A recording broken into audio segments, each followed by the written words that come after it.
하나님 아버지, 오늘도 성령으로 충만하게 하셔서 성령이 교회들에게 하시는 말씀을 전하고 듣게 하여 주시옵소서. 우리는 주의 보혈을 의지하지 않고는 도무지 주 앞에 나아올 수 없음을 고백하였고, 우리 입술로 주 예수의 이름을 찬양하며 영광 돌리기를 고백하였으며, 고통의 모든 멍에를 주 앞에 내려놓고 주를 의지하여 살기를 고백하였사오니 이 믿음의 고백이 진실케 되게 하여 주시옵소서. 믿음으로 헌금한 자들에게 복을 주시며 저들이 주를 인하여 주를 위하여 살 수 있도록 역사하여 주시옵소서. 예수님의 이름으로 기도하였습니다. 아멘. 하나님의 말씀은 이사야서 14장 12절에서 20절까지 말씀을 함께 같이 합독하겠습니다. 이사야서 14장 12절에서 20절까지 말씀을 함께 같이 합독하겠습니다.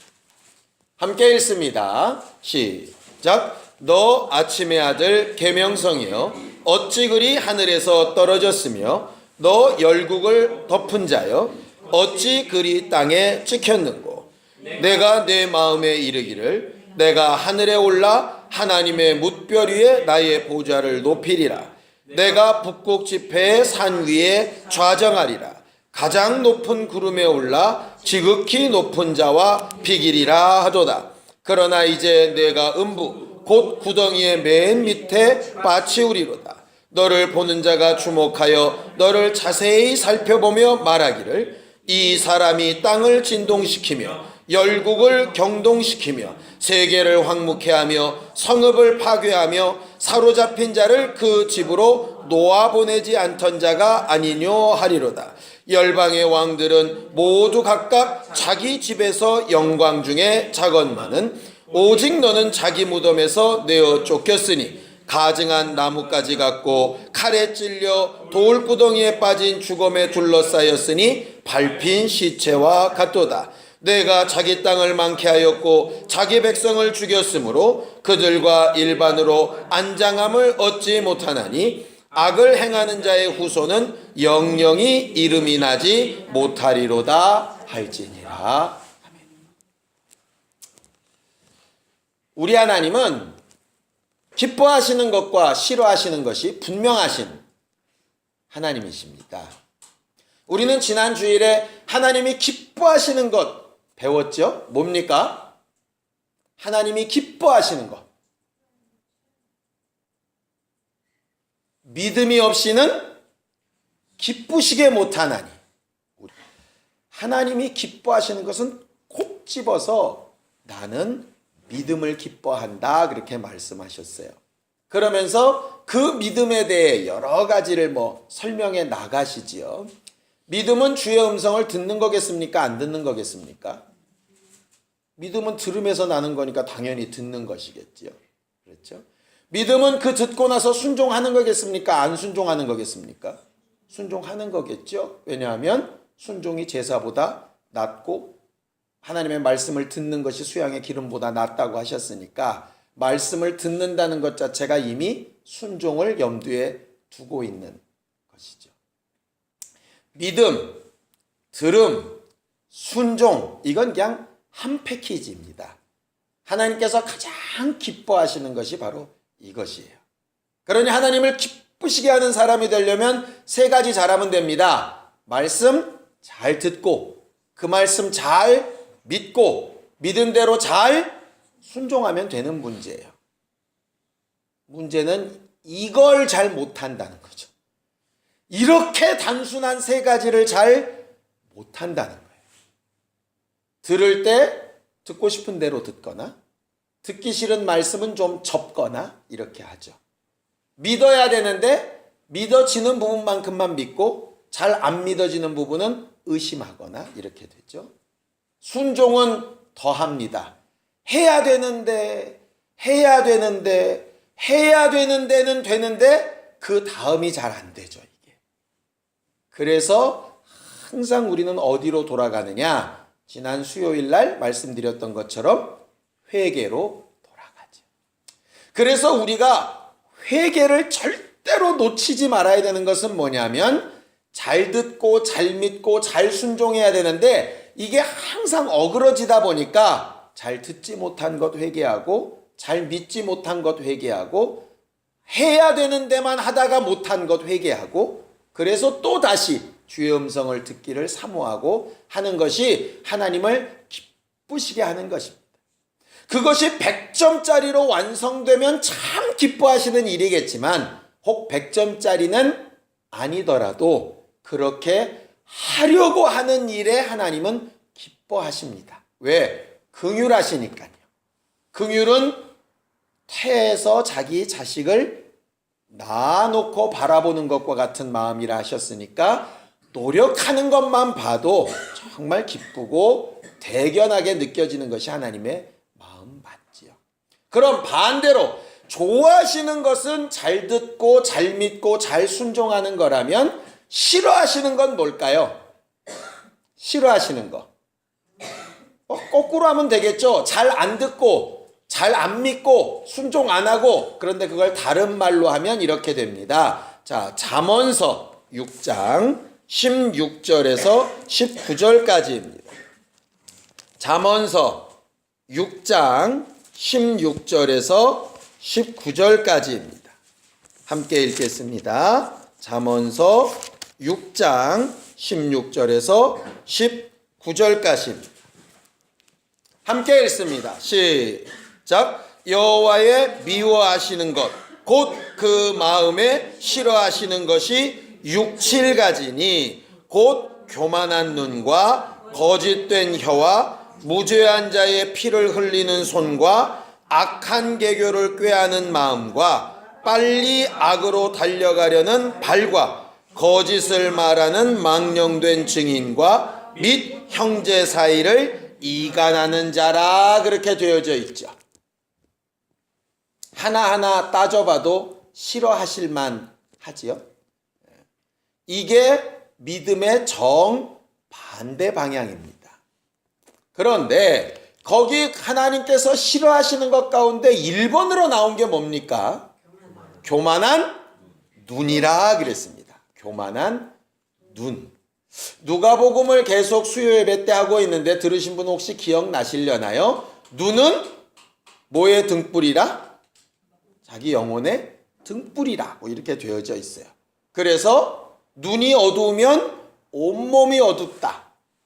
그래서 이 눈으로 보는 이 시각을 얘기하는 게 아니라 실제로 분별하고 판단하는 걸 얘기하는 것이죠. 사람들은요, 말은 하지 않아도 행동은 하지 않아도요, 이 안에서 다 판단합니다. 예를 들어서 예배당을 꾸며놓은 걸 똑같이 봐도 어머 너무 좋아요 하면서 속으로는 다 판단합니다. 아, 김 집사님 너무 오늘 멋있어 보여요 이러면서도 속으로는 다 판단해요. 표현을 안 할 뿐이지 이 판단은 다 있어요.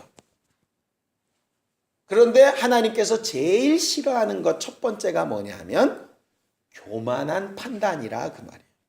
교만한 판단. 교만한 판단이 뭘까? 교만한 판단. 뭘까요? 교만한 판단. 한번 생각을 해보세요. 교만한 판단이 뭘까? 교만한 판단은요, 자기가 재판장의 자리에 앉아 있는 것처럼 하는 판단이 교만한 판단이에요. 성경은 분명히 이렇게 얘기합니다. 내 형제를 함부로 판단하지 말아라. 율법에 대해서, 다른 것에 대해서 함부로 판단하지 말아라. 율법의 판단자는 오직 누구밖에 없으시다? 하나님 한 분밖에 없으시다. 너희는 율법의 준행자이지 판단자가 아니다. 이 말을 좀 곰곰이 생각을 해봤어요. 옳다 그르다를 판단하지 말라는 게 아니고요. 재판장은 사실 감정이 없이 판단을 해야 맞죠. 그래서 하나님은 감정을 가지고 판단하지 않으십니다. 죄가 있다면 하나님의 아들이라도 징계를 받아야 돼요. 그래서 예수께서 징계를 받고 십자가 지시고 죽으신 거예요. 왜? 우리의 죄를 짊어지셨기 때문에 우리의 죄를 짊어지신 그 순간만큼은 예수는 죄인이세요. 그러니께서 나의 하나님 어찌하여 나를 버리십니까 하는데도 아버지는 아들을 구원하시지 않는 거예요. 왜? 그 죄 때문에. 그게 하나님의 판단이라 이 말이죠. 우리들은 그런 판단을 내릴 수 있는 권세나 권위가 없어요. 그런 걸 허락하신 적도 없어요. 단지 잘못하고 있다면 나는 저렇게 하면 안 되겠다. 또 한쪽으로는 저렇게 하면 하나님께서 저 사람을 싫어하실 텐데 안타깝다. 여기까지만 가능합니다. 잘한다면 나도 저 사람처럼 잘해야 되겠다. 아니면 하나님이 저 사람을 보면서 참 기쁘시겠다. 그런데 저렇게 한다고 다른 거 잘못하면서 이거는 아니라 이 말이죠.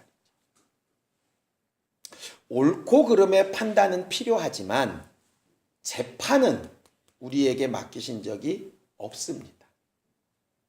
옳지 않은 부분을 가르치고 말하고 할 수 있어요. 그런데 그들을 판단해서 정죄하거나 끝났다고 하거나 이렇게 말할 수 없는 부분이거든요. 그건 이미 하나님의 위치에 자기를 올려놓는 겁니다. 그래서 함부로 비난하고 판단하는 것은 참 조심스러워야 될 부분이지요. 오늘 성경은요, 우리가 잘 알고 있는 마귀의 타락 부분을 이야기합니다. 근데 사실 성경의 원래 내용은 마귀의 타락과는 상관이 원래 없는 내용입니다. 우리가 지난주에 이사야서 12장에 하나님의 구원을 찬양하는 내용을 이렇게 배웠죠.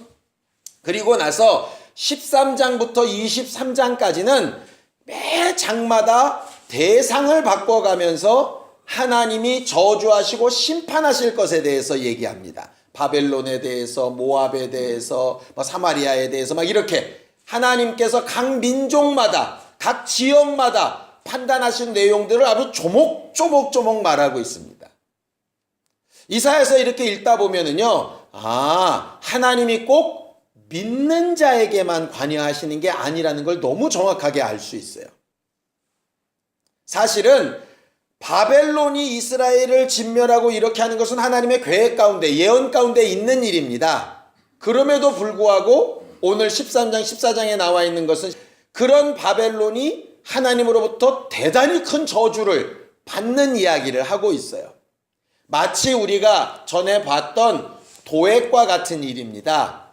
엘리 제사장의 자손들이 하나님의 예언으로 멸망하게끔 되어져 있지요. 멸망하게끔 되어져 있는데 어떻게 해서든 그 자손이 멸망하지만 그 멸망하는 일에 도에 지나치게 과잉 충성해서 한 사람이 있었어요. 그게 도액 아닙니까? 다른 사람들은 함부로 제사장이기 때문에 치지 아니하였지만 도액은 자기의 유익을 위해서 과하게 그것을 한 부분이 있다 이 말이죠.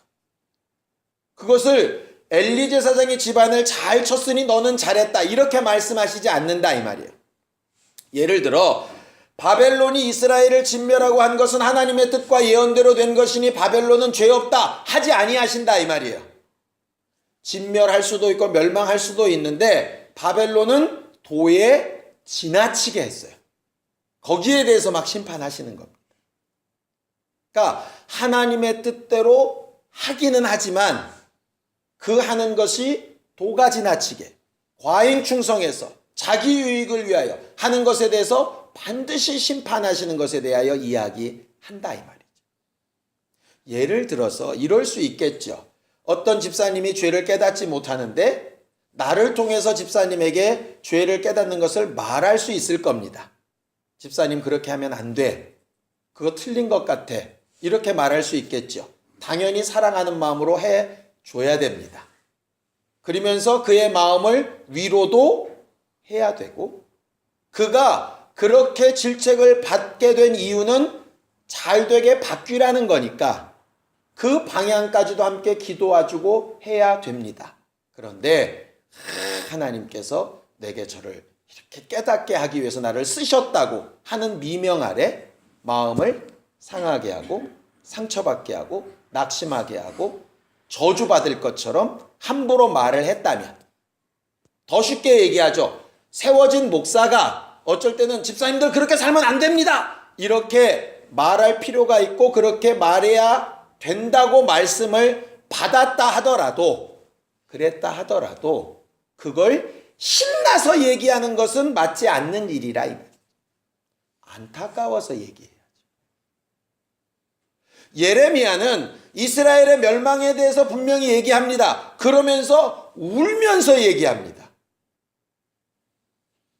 당신들 그러면 망합니다. 그런데 울면서 얘기합니다. 가슴을 찢으면서 얘기합니다. 그렇게 말하는 자신이 저주스러울 만큼 답답하면서도 얘기합니다. 그런 말과 니들 내 그럴 줄 알았다 이러면서 하는 말은 전혀 다르다 이 말이에요. 바벨론이나 다른 민족들이 지금 핍박받고 하나님께서 멸망시키겠다고 하시는 이유는 뭐냐 하면은요, 하나님께 쓰임 받기는 쓰임 받았지만 어떤 경우는 쓰임 받는 줄도 모르고 쓰임 받은 거예요. 근데 쓰임 받는 줄도 모르고 쓰임 받는 것은 자기 영혼에 아무런 유익이 안 되는 거예요. 바벨론 왕에게도 분명히 하나님의 말씀이 전해졌습니다. 누구를 통해서? 뒤에 다니엘서를 보면 다니엘을 통해서 전해졌어요. 그런데 무시됩니다. 받아들이지 않습니다. 어떤 순간에는 받아들이는 것 같지만 정작 자기의 근본을 바꾸는 데는 전혀 사용하지 않습니다. 그러니 몰랐었다는 핑계가 되지 않지요. 결국 이방인들, 그 당시에 유대와 상관없이 유대를 멸망시키는 일에 막대기처럼 쓰였던 나라일지라도 하나님의 음성을 들으며 믿으며 순종하여서 그 일을 하기 원하시는 게 하나님이세요. 그러니 하나님 안에 있는 우리야 오죽하겠습니까? 그런데 하나님의 말씀을 잘 듣지 않고 믿지 않고 순종하지 않고 제 임의대로 제 감정대로 하는 것을 가르쳐서 오늘 바벨론 왕에 대한 멸망에 대해서 얘기하면서 계명성이라고 하는 비유를 말씀하시는 거예요.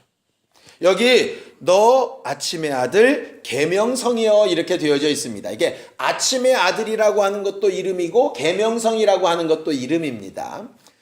계명성은 원래 우리나라 말로 바꾸면 새벽별입니다. 금성이에요, 금성. 태양에서 제일 가까운 데로 따지면 금이니까 두 번째 있는 별이죠. 근데 그 금성이 제일 먼저 뜨는 별이에요. 그래서 아침의 아들, 새벽별 이렇게 이제 이름이 붙여집니다.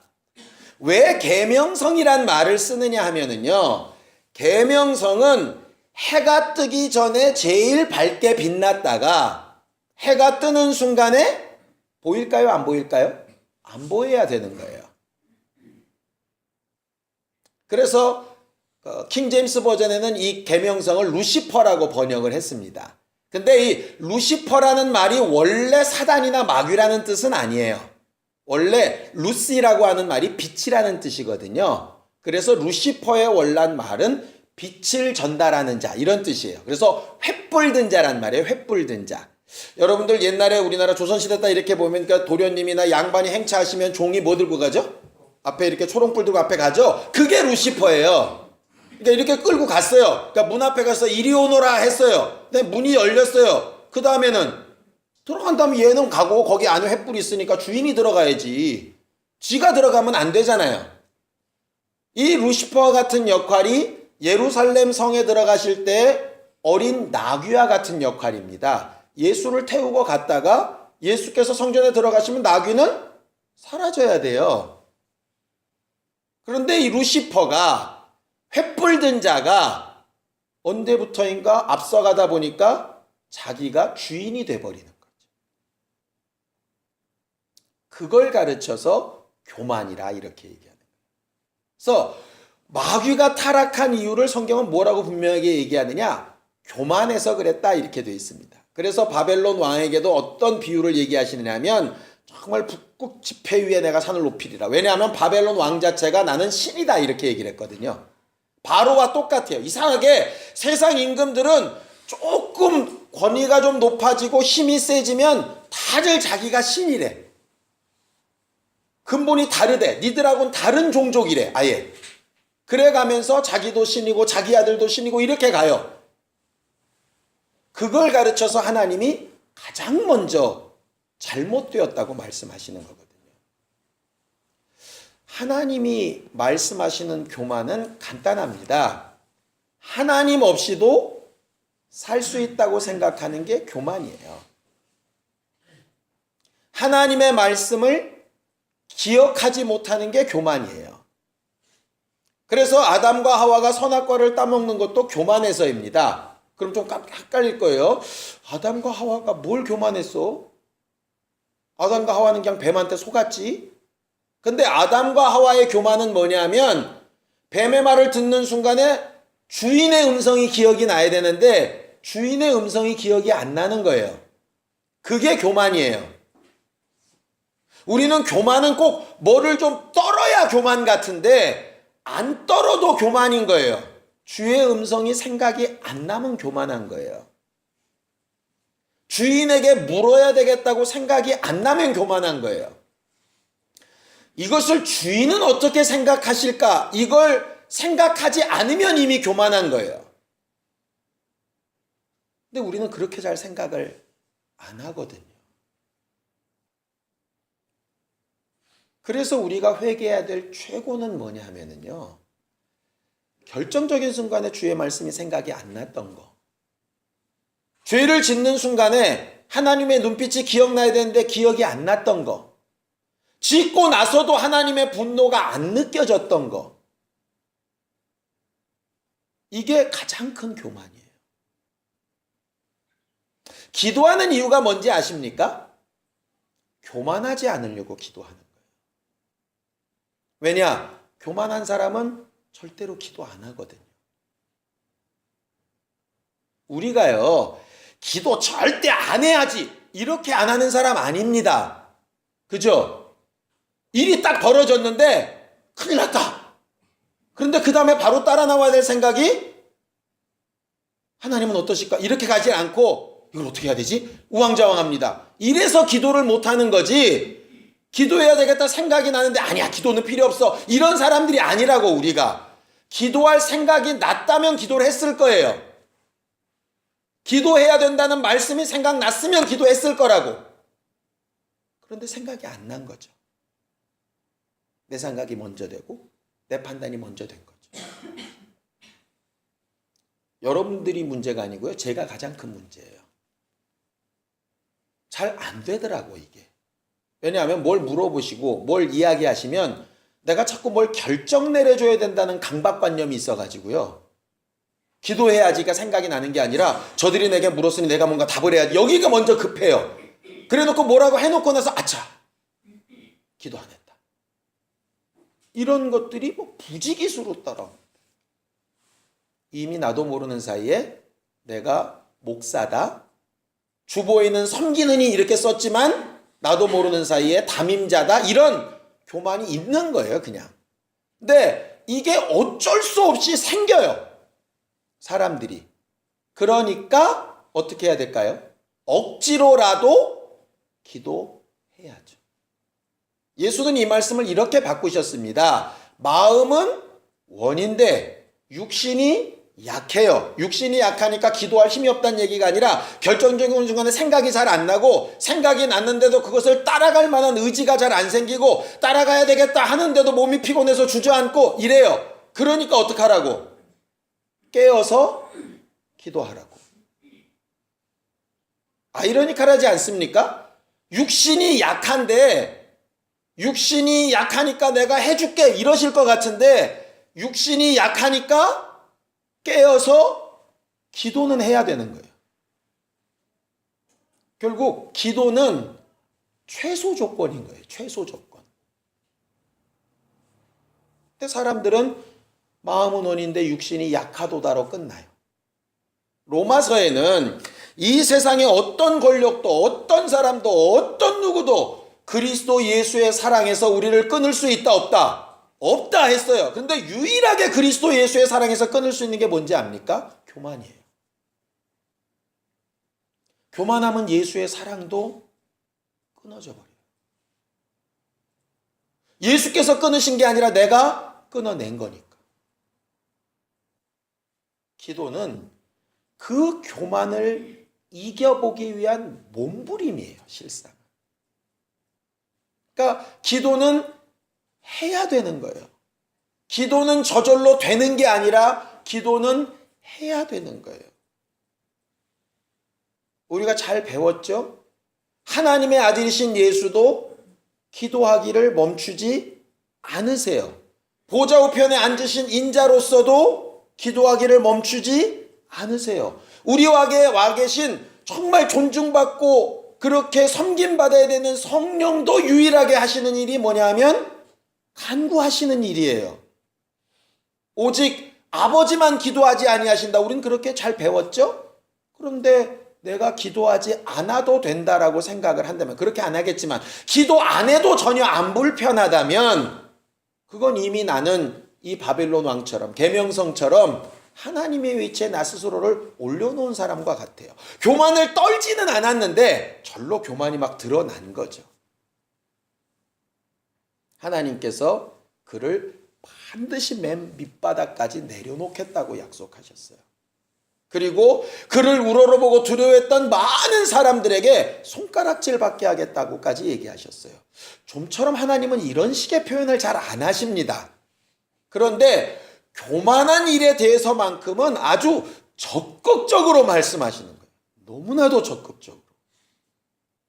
그래 놓고 봤더니 아까 믿음에도 여러 가지 부수가 있고 하나님이 싫어하시는 것도 여러 가지 부수가 있지만 좋은 것 싫은 것을 딱 하나로 한다면 간단합니다. 하나님이 기뻐하시고 좋아하는 거 믿음, 하나님이 절대적으로 싫어하시는 거 교만, 이거죠. 그럼 신앙생활 뭐 하는 거겠어요? 교만 버리고 믿음을 찾아가면 되는 거예요. 그게 우리 신앙생활이에요. 믿음을 찾기 위해서 들어야 되니까 어디 앞으로 가야 될까요? 말씀이 있는 곳으로 가야죠. 교만을 내려놓으려면 아까 뭐 해야 된다고 말씀드렸죠? 기도해야죠. 그래서 말씀과 기도로 거룩하여진다라고 얘기하는 거예요. 하나님이 싫어하는 것을 내려놓을 수 있는 유일한 방법이 기도이고요. 하나님이 기뻐하시는 것을 순종할 수 있는 힘이 말씀을 아는 것입니다. 이 두 가지를 잘하는 우리 모두가 되기를 예수님의 이름으로 축원합니다. 침례 요한이 예수께서 여자가 낳은 사람 중에 최고다라고 하신 이유가 뭔지 아시죠? 나는 쇠하여야 되겠고 저는 흥하여야 되겠다. 절대적으로 겸손했던 그 선지자가 바로 침례 요한이었어요.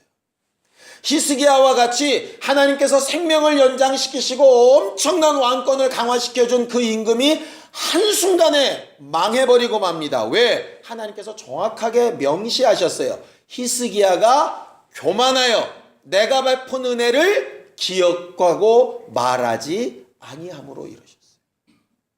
교만은 지금까지 쌓아놨던 은혜를 한순간에 무너뜨려 버릴 수 있어요. 하나님의 관심과 사랑을 한순간에 등 돌리게 만들 수 있는 게 교만이에요.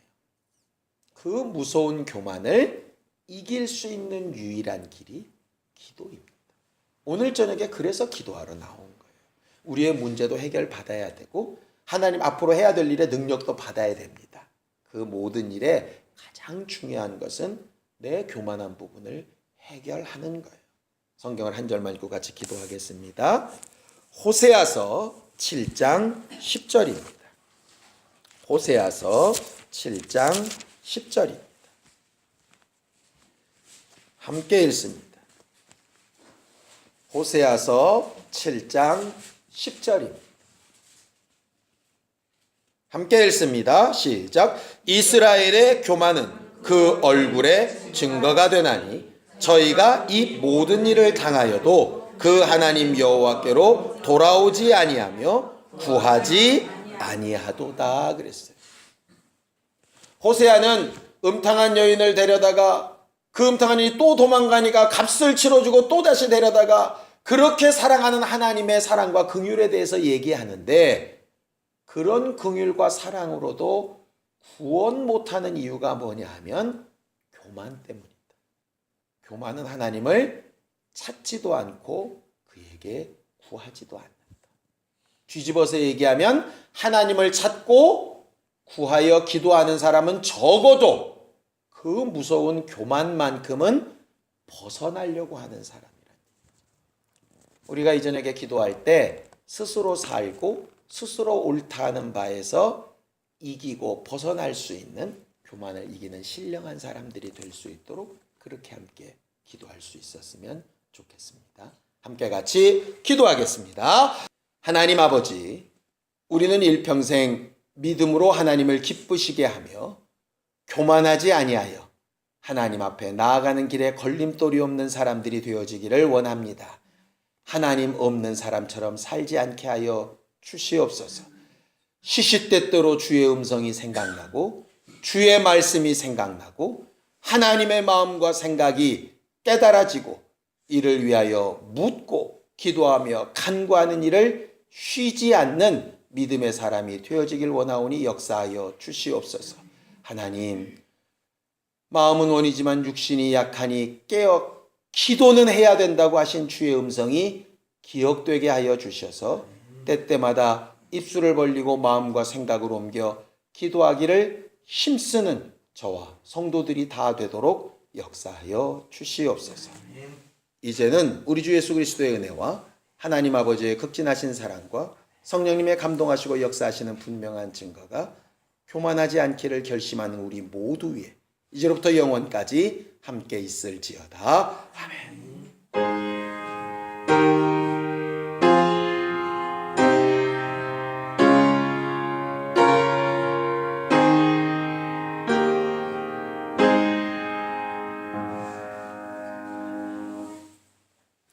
우리 예배 받으신 하나님 앞에 감사한 박수 끝내겠습니다. 수고하셨습니다. 감사합니다.